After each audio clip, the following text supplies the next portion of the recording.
18 horas e 28 minutos, vamos receber aqui o professor Emanuel Pessoa, que é advogado, atua na área empresarial, colunista do Jornal Gente. Uma das conquistas desse ano aqui do Jornal Gente, tê-lo conosco para destravar alguns assuntos aí, explicar para a nossa audiência. Hoje a gente vai falar sobre o acordo Mercosul-União Europeia, que estabelece regras para um livre comércio aí entre os dois blocos econômicos. Qual que é a sua expectativa? Tá com cheiro de que o negócio vai travar de novo, professor? Bom dia. Bom dia, Pedro. Bom dia, Thaís. Bom dia. Pedro, antes de mais nada, eu vou dizer para você que você destravou agora um desejo na minha vida, né? Casar com uma mulher que me apresente como você me apresentou. Muito obrigado.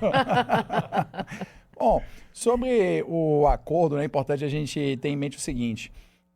A União Europeia vai votar agora no dia 16 salvaguardas para o setor agrícola europeu. Em outras palavras, é o seguinte: eles querem votar no Parlamento Europeu uma norma que vai dizer o seguinte: sempre que a União Europeia entender que a concorrência com o Mercosul está afetando algum setor agrícola local, as condições do acordo de livre comércio podem ser suspensas. Dito de outras palavras. Eu tenho a bola do jogo. Quando eu quiser ir embora, eu levo a bola. No Ceará se fala que é o menino do buchão amarelo. Ele fica chateado, ele pega a bola e vai embora e não joga. Tá? Então, o que o europeu está dizendo? Livre comércio per uno mutuo. Só vale o livre comércio quando o livre comércio é bom para a Europa. Vai ser bom para ele, setor industrial, setor farmacêutico, setor de serviços, licitações, telecomunicações, equipamentos. Maravilhoso. Onde é que era bom para o Brasil? Agronegócio. A gente já falou lá atrás algumas vezes desse acordo da União Europeia. Ele chegou muito tarde, foi um acordo negociado por mais de 20 anos. O impacto na economia brasileira vai ser pequeno, a previsão é que o impacto positivo na economia brasileira seja de 40 e poucos bilhões de reais até 2030 ou 2035, ou seja, não é um impacto tão relevante para um acordo de livre comércio com uma região de 500 milhões de pessoas, como é a União Europeia, porque chegou muito tarde e o agro brasileiro, os produtos brasileiros já conquistaram espaço na União Europeia ao longo do tempo pela sua qualidade. Então os europeus fazem isso, mas esquecem um pequeno detalhe de direito internacional. Para que as salvaguardas valham no tratado, elas precisariam estar incluídas no tratado. Então a União Europeia vai votar as salvaguardas no dia 16 e a Ursula von der Leyen vem aqui, assinar o acordo em Foz do Iguaçu no dia 20. E aí fica aquela pergunta: a salvaguarda não está no acordo. Quando os europeus aplicarem a salvaguarda, como vai funcionar? Aí nós vamos ter que ir para o mecanismo de resolução das disputas do tratado. Esse mecanismo, que vai ser composto tanto por sul-americanos quanto por europeus, vai aplicar as salvaguardas, que vai ser a legislação local europeia, ou vai aplicar o tratado pela regra de que os tratados internacionais se sobrepõem à legislação local? Então, acho que os europeus, mais uma vez com a sua burocracia estúpida, eles estão causando um problema para eles mesmos no futuro, porque perdem até a capacidade de serem vistos como parceiros sérios. Então, professor, bom dia. Mas assim, é melhor algum acordo do que acordo nenhum, né? Eu acho que essa é a grande vantagem desse acordo. É possível que nos governos seguintes, não no atual, que não tem grande empenho em relação aos interesses do agronegócio, mas os governos que se seguirem poderão eventualmente reabrir essa negociação. Mas não era isso a natureza da minha pergunta. O que eu gostaria de saber de você é com relação à demora que isso vai levar ainda para ser concretizado, porque o acordo precisa ser referendado pelo parlamento de cada um dos países da União Europeia e também no Mercosul. Isso vai levar algum tempo, não é? Cláudio, em primeiro lugar, eu não acho que haveria renegociação no futuro, porque veja, por que os europeus, depois de conseguirem colocar salvaguardas, iriam renegociar isso piorando a posição deles? Para eles renegociarem piorando a posição deles, eles teriam que receber alguma coisa em troca. Então, eu realmente não acredito que isso, depois que entra na legislação europeia, vá ser retirado pela bondade do coração ou pelos olhos cor de mel do próximo presidente da República. Eu acho que isso não vai acontecer de maneira nenhuma. Sobre a questão da ratificação do acordo, o que está acontecendo é o seguinte: os países europeus ratificarão o acordo desde que haja a passada da questão das salvaguardas. Porque o maior opositor ao acordo de livre comércio União Europeia-Mercosul é a França. A França é o país da União Europeia com a maior parcela de população relacionada à agricultura, relacionada à atividade agrícola, primeiro setor. Então, o que acontece na França que é muito importante a gente entender? As eleições presidenciais na França no primeiro turno costumam ser decididas por 2 pontos percentuais. Normalmente o candidato tem 23%, o outro tem 21%. E no segundo turno costuma também ser muito pequena a diferença, às vezes 5, 6 pontos percentuais. É difícil na França a gente ter uma diferença maior. Então, 9% do eleitorado francês depende diretamente da produção agrícola, se esse número não for maior. E esse pessoal é altamente organizado, porque na França existe um conceito do pré-à-manger. Então, tem as pequenas fazendas, que as pessoas já compram quase que diretamente do produtor com poucos atravessadores, então existe esse relacionamento. Tanto que a população urbana francesa costuma ser extremamente solidária aos pleitos do agronegócio francês, porque são pequenos produtores rurais, na maioria.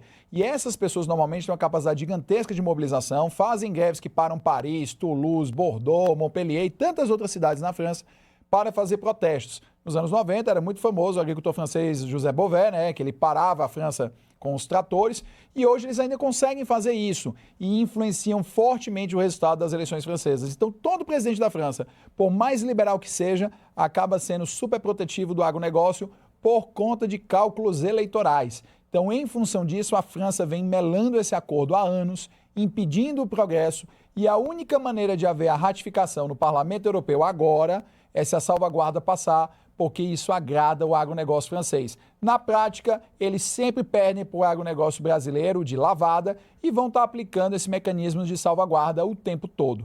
Então, no final do dia, o Brasil vai abrir o seu mercado para a União Europeia, mas a União Europeia vai fechar o seu mercado para o Brasil.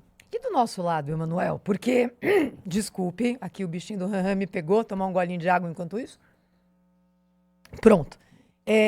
Quando a União Europeia coloca esse tipo de condição para seguir adiante com um acordo, e a gente está falando de uma decisão que pode ser tomada essa semana ainda, e é grande, né? Um acordo que está sendo negociado há 26 anos, quantas dezenas de vezes a gente já não falou sobre esse acordo aqui no Jornal Gente? Vai, volta, para, esquenta, esfria, e agora uma possibilidade real de que a assinatura aconteça no final de semana nesse acordo, nesse encontro em Foz do Iguaçu. Se a União Europeia pode colocar salvaguardas, dizendo, olha, se for muito diferente a condição de exportação do agro brasileiro para a Europa, eu posso barrar, tem alguma salvaguarda do lado brasileiro dizendo o seguinte, produtos industriais, produtos agrícolas já elaborados, processados, vinho, se isso chegar muito barato aqui, eu posso barrar? Porque aí é um acordo de livre comércio peronomútil, mas todo acordo tem as suas exceções. É de um lado tudo e do outro lado exceções? Não temos salvaguardas do lado brasileiro, e esse é o grande problema. É onde está bem claro que o acordo é no que a gente chama de direito iníquo. Um acordo em direito ele é considerado iníquo quando um lado tem uma vantagem desproporcional em relação ao outro. Então, se a União Europeia pode proteger o seu setor sensível, o Brasil não tem essa possibilidade de proteger setores sensíveis. Nós temos algumas reservas que já constam no acordo relacionado a compras públicas, SUS, etc., mas que não configuram uma vantagem desproporcional no sentido do que estaria na livre competição. É apenas porque nós temos setores que realmente são tão desiguais que existe uma gradatividade na liberalização.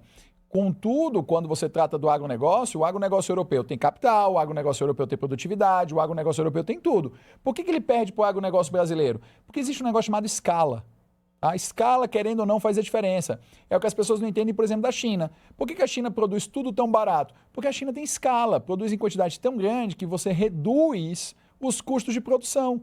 Então, isso acontece no agronegócio brasileiro, porque se você parar para pensar, a área agrícola de Mato Grosso vai ser maior do que a área agrícola da Europa toda. Simples assim. Não tem. E podia não tem ser o que fazer. maior ainda, né? Se não fosse essa pressão que é financiada por eles lá para dizer que a gente não preserva o nosso território, que é uma mentira aqui, que já foi contestada inclusive por satélite da NASA, mostrando que 66% do território brasileiro é preservado. Então tem um jogo político econômico por trás disso que impede que o Brasil seja ainda maior e ainda mais competitivo nessa seara internacional. Pedro, você tacou um problema aqui do agronegócio que é muito importante, o seguinte: acontecem queimadas, acontecem destruições, acontece, mas é a minoria. Sabe por que é a minoria? Não é porque o fazendeiro vai ser um sujeito bondoso, que ele olha para a natureza, ele pensa, vou preservar a obra de Deus. Não, é porque é o próprio interesse dele. Para que ele quer queimar a terra dele? Para que ele quer destruir a produção dele? Ainda mais que hoje, quando isso acontece, ele sofre multas pesadíssimas do governo, ele ainda sofre o boicote nas suas exportações. Então, o produtor hoje, ele tem todos os incentivos para preservar a sua propriedade o máximo possível. Claro, pode acontecer de um maluco, eventualmente, ainda ir lá e queimar, porque não está vendendo no mercado externo, ou porque quer dinheiro do seguro, o que for. Mas isso é exceção da exceção da exceção. Eles querem preservar porque é bom para eles. Os incentivos se alinham para que seja favorável ao agroprodutor preservar. E aí o que o europeu faz? O europeu ele precisa criar desculpas de todo tipo. Por quê? Começaram primeiro com a tributação. Deu a tributação, o Brasil conseguiu ficar tão produtivo que no limite da OMC, os europeus não conseguem mais tributar o agronegócio brasileiro para manter uma competitividade artificial. Vieram depois com questões fitossanitárias, onde teve mal da vaca louca foi na Europa. No Brasil, o que é que tem no Brasil? De vez em quando dá um problema localizado em 1, 2, 3 fazendas, vai lá, se resolve, tem uma quarentena temporária, volta à produção gigantesca. Então, questões fitossanitárias eles não conseguem. Qualquer porco criado no interior do Mato Grosso é 100 vezes mais saudável do que um porco criado na melhor fazenda da Holanda. Então, obviamente, eles também não conseguiram mais barreiras fitossanitárias. Agora eles vêm com ESG, tá? Os europeus deturpam o conceito de ESG para que eles consigam impor barreiras no Brasil que não são tributárias nem fitossanitárias. A ideia deles é, por conta do senso que existe no mundo todo de preservação das florestas, da natureza, da necessidade de proteger as espécies, tentar impor aos brasileiros uma pecha de vilões. É tão cara de pau que o Macron, ele chegava na época para fustigar o Bolsonaro, a colocar imagens de queimadas do começo dos anos 2000, dizendo Fake. que a Amazônia estava queimando. Que era justamente do governo Lula as imagens queimadas. O Lula, que ele gosta tanto, ele colocava essas imagens, porque ele conta que as pessoas não iam atrás com isso. Para quê? Porque para ele era bom pegar de paladino do meio ambiente e ele precisa criar um espantalho, que é o falso vilão, que no caso era o Brasil.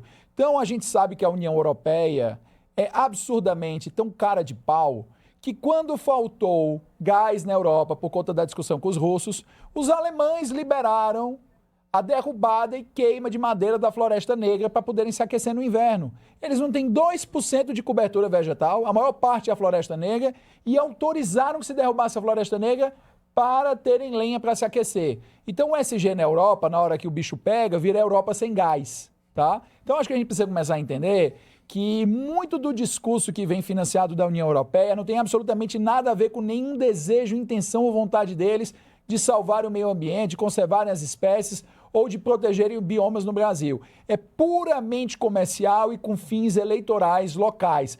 O Macron não tem nenhuma diferença para um politiqueiro de 5ª categoria do interior do Brasil. Ô, Emanuel, deixa eu te perguntar uma coisa. A Europa tem perdido competitividade em termos mundiais, não é? Perdeu muito para a China, hoje não consegue competir com os Estados Unidos, é claro. A população está envelhecendo, está diminuindo. São estruturas de Estado caras que também fazem com que a possibilidade das empresas se colocarem ali numa disputa aberta, por exemplo, com a China, é quase nenhuma, não é? Agora, a gente tem que ficar preocupado em termos de produção industrial local, no Brasil, que também, infelizmente, é tão pequena, com esse acordo União Europeia-Mercosul. Produtos europeus, se chegarem aqui com uma tributação zero ou bem mais baixa do que hoje, podem fazer algum tipo de estrago na produção local? Thaís, podem e vai acontecer. Mas antes, só para a gente entender o seguinte. Quando veio o euro, a Europa tinha uma economia mais ou menos do mesmo tamanho da economia americana. Tá? Para a gente ter mais ou menos essa ideia. Embora os Estados Unidos tivessem 350 milhões de pessoas e a União Europeia na época uns 480 milhões de pessoas, eles tinham economias equiparáveis em tamanho quando veio o euro lá para 2008. Hoje a economia americana é mais ou menos 50% maior do que a economia da União Europeia. Isso mostra como a Europa perde produtividade. Então a economia europeia não cresce. E as crises financeiras, as crises internacionais atingem a Europa de uma maneira muito mais forte do que atingem a China, os Estados Unidos ou o próprio Brasil. Isso acontece porque os europeus são excessivamente burocráticos, a população está envelhecendo, eles têm sérios problemas sociais, isso faz com que a Europa tenha perdido a capacidade de inovar. Em contraposição, mesmo assim, a produtividade europeia ainda é muito maior do que a produtividade brasileira. Essa questão de problemas da Europa é quando se compara a Europa com seus concorrentes mais importantes, Estados Unidos e China. Mas quando você compara a Europa com o Brasil, a produtividade na Croácia é maior do que a produtividade no Brasil. A produtividade em Portugal é maior do que a produtividade no Brasil. Então, sim, os produtos industrializados europeus são produzidos a um preço mais competitivo, com mais tecnologia agregada na maioria das vezes, e eles seriam capazes, sim, de concorrer com a indústria nacional e piorar ainda mais ao nosso nível de produção local. Agora, o que as pessoas precisam entender é o seguinte: então por que nós não protegemos a nossa indústria? Quando a indústria não tem concorrente externo, ela não tem incentivos para inovar. Isso aconteceu muito tempo no Brasil, com o nosso modelo anterior de desenvolvimento, que era de substituição de importações, no qual você tinha a proteção contra a competição externa. Então as empresas locais pensavam, para que eu preciso de mais tecnologia, para que eu vou gastar com R&D, né, pesquisa e desenvolvimento, se eu não tenho um concorrente de fora? Eu vou simplesmente lucrar mais. E na hora que tem uma concorrência lá fora, elas quebram. Então, a indústria brasileira quebrou por 2 motivos. Excesso de protecionismo, que tirou todos os incentivos para a inovação, que é o contrário da indústria chinesa, que desde que os chineses começaram o seu modelo de desenvolvimento industrial, é com uma grande participação e competição com empresas internacionais. E o segundo ponto, a gente passou pela doença holandesa, tanto no governo do Fernando Henrique, quanto no governo da Dilma, que é quando o câmbio é excessivamente valorizado, então o preço das importações fica artificialmente barato, e aí não tem santo que dê jeito. A indústria nacional quebra porque ela não consegue competir nem mesmo com produção de 5ª categoria por conta de preço. Então, hoje, o que o Brasil precisaria seria uma reforma tributária verdadeira e não essa desgraça que está vindo aí, que barateasse o custo de produção e permitisse que as pessoas consumissem. O que é certo é você tributar renda. O Brasil tributa consumo. Então, eu acho super divertido, Pedro, quando eu vejo o governo falando em campanha de taxar bilionário. Esse é o governo que mais aumenta a taxação de consumo. A reforma tributária vai aumentar a taxação de consumo em níveis desproporcionais. Quando você aumenta a taxação do consumo, você tira o poder das pessoas mais pobres de comprarem. Aí as pessoas mais ricas que vivem de renda, elas se beneficiam, porque a renda delas não é tributada e elas podem pagar o consumo extra. Porque ninguém vai consumir mais pães num volume tão grande, porque é bilionário. Você, que é uma pessoa que tem pouco dinheiro, compra lá 2 pãezinhos por dia, um bilionário não vai comer 5 pães por dia. Então, para ele, não afeta tanto o aumento no imposto sobre o consumo, mas afeta a pessoa que tem um salário mais baixo. Então, a nossa indústria é combalida porque os incentivos são totalmente desalinhados e isso não muda porque as pessoas que se beneficiam do sistema são as que escrevem o sistema. Professor, muito bem. Falando sobre a reforma tributária, aí a Câmara aprovou ontem o 2º projeto de lei de regulamentação da reforma tributária. Vai ser assunto que a gente vai tratar aí ao longo dos próximos dias, né? Que é o comitê gestor do ICBS lá, né? O novo imposto lá, que a gente vai ter que ainda falar bastante sobre isso. Professor Emanuel Pessoa, obrigado pela presença mais uma vez. Até a próxima. Obrigado, Pedro. Obrigado, Thaís. Obrigada. Fiquem com Deus. Eu peguei o bichinho do ran-ran agora, Thaís. Ixi, mas toma uma aguinha que passa. Jornal Gente volta já na Rádio Bandeirantes, na Band News TV. Rede Bandeirantes de Rádio.